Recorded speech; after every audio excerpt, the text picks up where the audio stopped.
Bapak Ibu, saudara-saudari yang dikasihi Tuhan, kita berjumpa lagi hari ini Kamis 14 November 2024.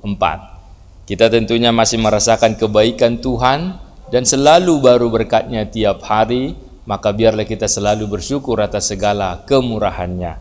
Mari kita mendengarkan firman Tuhan. Kasih karunia dan damai sejahtera dari Allah Bapa dan dari anak-Nya Tuhan Yesus Kristus kiranya menyertai hati dan pikiranmu. Amin. Firman Tuhan menyapa kita dari Yohanes 10 ayat 16. Ada lagi padaku domba-domba lain yang bukan dari kandang ini. Domba-domba itu harus kutuntun juga, dan mereka akan mendengarkan suaraku, dan mereka akan menjadi satu kawanan dengan satu gembala. Demikian firman Tuhan. Manusia diumpamakan sebagai domba. Domba itu hewan penurut. Domba hanya mendengar suara gembalanya. Namun domba itu lemah, mudah terperdaya oleh binatang buas. Maka dia akan merasa aman jika ada penuntun atau gembala di dekatnya. Gembala adalah penjaga kawanan domba, menggambarkan seorang pemimpin yang menentukan arah yang harus dituju, yaitu sumber air dan padang rumput.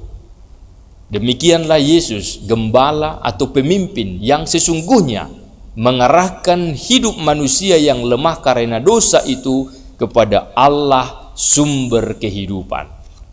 Maka benarlah yang dikatakan dalam Yohanes 3 ayat 16, barang siapa yang percaya dalam hal ini mendengar suara Yesus akan beroleh hidup yang kekal.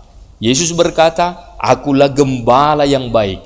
Yang baik dalam arti mulia, absolut. Itu dikatakan karena ada banyak gembala tetapi menyesatkan, yaitu Farisei dan ahli Taurat. Mereka tahu tetapi tidak percaya kepada Allah. Maka bagaimana mungkin orang buta menuntun orang buta? Ya jatuh. Maka Yesus mengajak kita untuk ikut dan mendengar suaranya agar kita beroleh keselamatan. Itulah sebabnya Yesus berkata, akulah jalan kebenaran dan hidup. Tidak ada yang sampai kepada Bapa kalau tidak melalui aku. Siapakah domba yang dimaksud? Itu adalah manusia. Awalnya hanya untuk umat Yahudi, umat pilihan. Namun keselamatan itu terbuka bagi semua umat manusia, khususnya yang mau percaya, yaitu yang mau ikut dan mendengar suara Tuhan. Dia akan beroleh keselamatan. Hal ini hendak menegaskan bahwa siapapun yang percaya dari suku bangsa manapun akan dituntun ke air yang segar, kepada rumput yang segar, yaitu kehidupan yang memuaskan, kehidupan yang menyejahterakan, yang penuh dengan kelimpahan. Bahkan saat engkau berjalan dalam lembah kekelaman, menghadapi bahaya, menghadapi maut, sakit, kecewa, kegagalan, Tuhan tetap besertanya. Hingga suatu saat nanti akan masuk dalam rumah Bapa yang kekal. Dan itulah yang dimaksud dengan adanya kawanan domba yang lain. Dan itu menggambarkan orang yang belum percaya, yang akan percaya, dan yang suatu saat nanti akan percaya kepada Allah. Maka terpujilah Allah yang mengasihi kita semua. Amin.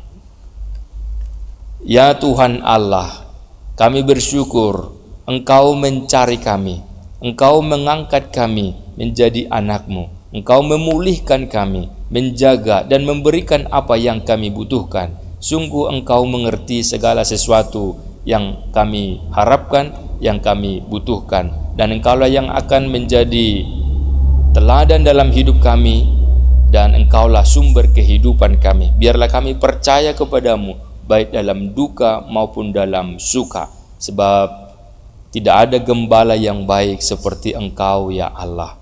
Maka dimuliakanlah namamu melalui pekerjaan kami, melalui perkataan kami, melalui kehidupan kami sehari-hari. Biarlah itu semua menjadi cara kami untuk memuji Engkau dengan bekerja, dengan giat, dengan sungguh-sungguh Dan ketika kami berbeban juga, kami mengandalkan Tuhan. Ketika kami bersuka cita juga, kami juga di dalam kerendahan hati bersyukur, sebab itu semua adalah karena kemurahan Tuhan dan kami boleh melewatinya karena penyertaan-Mu. Maka dimuliakanlah nama-Mu dalam nama Yesus. Amin. Anugerah Tuhan kita Yesus Kristus dan kasih setia Allah Bapa dan persekutuan Roh Kudus menyertai-mu sekalian. Amin. Selamat beraktivitas Bapak Ibu, Saudara-saudari. Tuhan Yesus memberkati. Shalom.